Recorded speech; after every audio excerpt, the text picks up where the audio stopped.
puntahan natin si Bongo, mga kababayan. Ito, oh, nag-ano na, nagsasalita na. Bakit to? Kasi, mukhang kakasuhan na ho ni dating Senador Trillanes, which is, yun po, yung kanyang sinabi, dito, sa live interview natin kagabi, na balak kasuhan ni dating Senador Antonio Trillanes ng plunder si Bongo kaugnayan ng 7 billion. 7 billion daw ho. 7 billion na proyekto na nakuha ng kumpanya ng tatay at kapatid ni Bongo noong administrasyon ni dating Pangulong Duterte. Ang sabi pa nga ho dyan, mga kababayan, is talagang anong-ano nila, yung talagang kopong-kopo nila, no? O corner na corner nila yung mga proyekto doon sa Davao. Ito. Oh, Ombudsman, iniimbestigahan din si Bongo ho, mga kababayan, mga boss chipamo, sir. Oh, Ombudsman to investigate CLTG construction dahil daw po, no, who cornered 90% of infrastructure project sa Davao. Tapos sasabihin ni Bongo, wala naman po akong kinalaman dyan eh. Di naman po ako sangkot dyan eh. Sana po pwedeng mamili ng mga kamag-anak, etc. etc. Ang tanong nga natin eh, kung sakali na mauna yung warrant of arrest ng ICC versus dito sa isasampang kaso at iniimbestigahan kay Bongo, aling kaya ang pipiliin ni Bongo? Ano po? Kasi sabi tatay ni Bongo daw. Tapos kapatid sa labas ni Bongo. Tapos walang kinalaman. Pero etong CLTG daw Christopher Lawrence Tesoro Go ang ibig sabihin. Pakinggan natin si Bongo. Ano kaya masasabi niya dito? Ano? Binabalik sa... Ayan na, maingay na si Bongo ngayon. Oh. Labas na yung katotohanan paakyat na napaakyat Habang paakyat, inililihis po sa katotohanan, Nagputik ka, Bongo. Sa aakyat yan, kay Pangulong Bongbong Marcos. Yan din yung script mo, hinayupak ka. Half-brother naman, Boss Mark. Oo. Di ba? Yun din ang script ni Bongo, paakyat ng paakyat. Kanino? Kay Speaker. Sasabihin mo din kagaya nung sinabi ni Amy Marcos na madami ng ebidensya kay Martin Romualdez na speaker. Pero hanggang ngayon wala ho tayong makita na mga ebidensyang sinasabi na tambak daw ho, sabi ni Amy Marcos, tambak ang ebidensya kay Speaker Martin Romualdez, etc. etc. Hanggang ngayon wala tayong nakita eh. Ano yan, pakyat din kay Pangulong Bongbong Marcos na siya ang nagpaumpisa nitong mga pagsisiwalat, lalo na dun sa mga construction company, na kaya ngayon ay gumagapang papunta sa mga senador at sa mga congressman.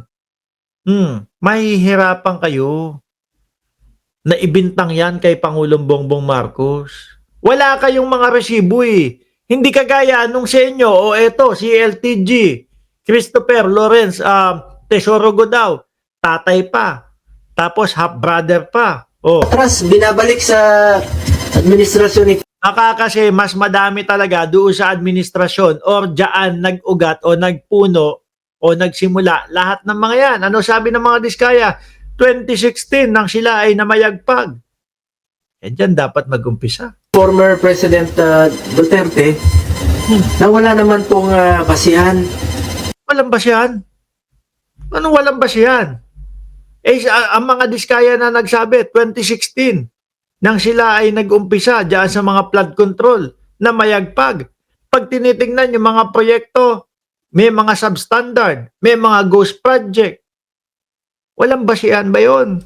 Hindi ko naman sinasabi na perfecto yung administration ni former President Duterte noon. Pag may nababalitaan siyang involved sa corruption, tinatanggal naman yan. Sino yun? Kay Pangulong Bongbong Marcos, malalakihan ang mga iniimbestigahan. Pero yung kay dating Pangulong Duterte na tinatanggal ninyo, sino? Hindi ko sinasabing perfecto. Ngunit ito ngayon, nandito yung malala eh. 22 to 25. Nandito yung malala. Dyan yung nakita lahat. Dyan yung nabuko lahat. No, kasi nga, di ba, etong mga nakaraang mga buwan, no, yung last year, bagyo, umuulan, talagang umaapaw ang baha. Ngayon, nag-umpisang magpa-imbestiga ang Pangulong Bongbong Marcos. Ano ba to? Bakit binabaha tayo? Ang yabang-yabang nung dating presidente, 13,000 daw yung kanilang flood control. Tapos eto ngayon, binabaha ang Pilipinas. Di po ba? Yun po bang flood control na yun ni dating Pangulong Duterte kapag siya ay tapos na ng kanyang termino, hihinto na din po ba ang paggana nun? Hindi naman ho, di ba? Tuloy-tuloy ho yan. Yung iba dyan ay umaabot 40 years, 50 years, 60 years. 100 taon. Ano, parang gusto niyo sabihin na yung flood control ni Duterte, tapos na yung termino niya kaya tapos na din yung paggana nun. Ngayon, nagpa-imbestiga ang Pangulo. Imbestigahan nyo nga, nasan yung 13,000 na flood control na pinagyayabang nung administrasyon ni Duterte. Kaso mukhang wala po karamihan. Wala. Kay Duterte nag-umpisa lahat ng korupsyon, sabi ni Senator Trillanes. Hindi naman puputok yan kung hindi malala eh. Ano? Yung kaya target po kayo? You're being targeted. Sigurado. Kasi sabi ko nga, unti-unti na kaming Hindi, kasi ayan, meron naman talaga, si LTG, tatay mo, kapatid mo, Hindi yung tipo bang sinasabi, gusto nyong pamukha sa mamamayang Pilipino na walang ebidensya laban sa inyo. ni-eliminate. Armali pa, sabi ni Rashata, inuumpisa na din pong investigahan niya. Identified with the past President Duterte. Malungkot na si Bongo. Hindi na alam kung saan kukulong. Sa Pilipinas ba o sa Estados Unidos, sa Netherlands. Eliminate. Taong bayan na pong humusga. Alam niya naman kung sino yung nagtatrabaho. Sino ba? Ikaw, yung mahilig magpalugaw. Sino ba, Bongo? Yung mahilig lang daw pumunta sa mga inauguration. Diyos ko po. Alam niya naman kung sino yung nagsiservisyo lang ng tama. Eto, kitang-kita ng mamamayang Pilipino kung paano magserbisyo ang Pangulo. At hindi lang po mga pa-building, hindi lang po mga pabahay, pati po sa industriya, mga kababayan, ng agrikultura. Di ba? Napakadami po ng ipinatayo para doon sa rice processing ng Pangulo. Ngayon ko lang napansin. May wrinkles na ba ako? Meron? Wala. Di ba, 100 na yung mga naipatayo na rice processing ng Pangulo para matulungan yung ating mga magsasaka. Yung mga pabahay na ipinangako niya nung panahon na siya ay kumakampanya with matching swimming pool pa. Ito naman, sa corruption naman. Ayan.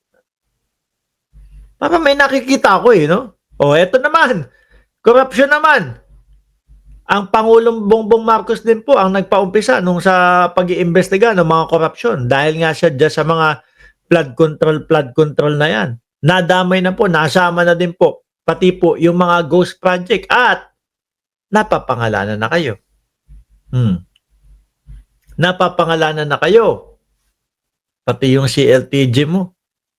Ayan Ombudsman to investigate CLTG construction who cornered 90% of infrastructure project in Davao. Ano nangyari doon? No? Ano na lang, bidding-biddingan na lang. Kunyari may magandang bidding pero ang ending dapat kailangan mapunta doon sa tatay ni Senator Bongo. Ganyan mangyayari diyan. Di ba? May impluwensyahan ni Bongo yan. Kaya kahit anong sabihin ni Bongo, mga kababayan, wala. Talagang mahirap papaniwalain yung mga Pilipino sa dahilan ni Bongo.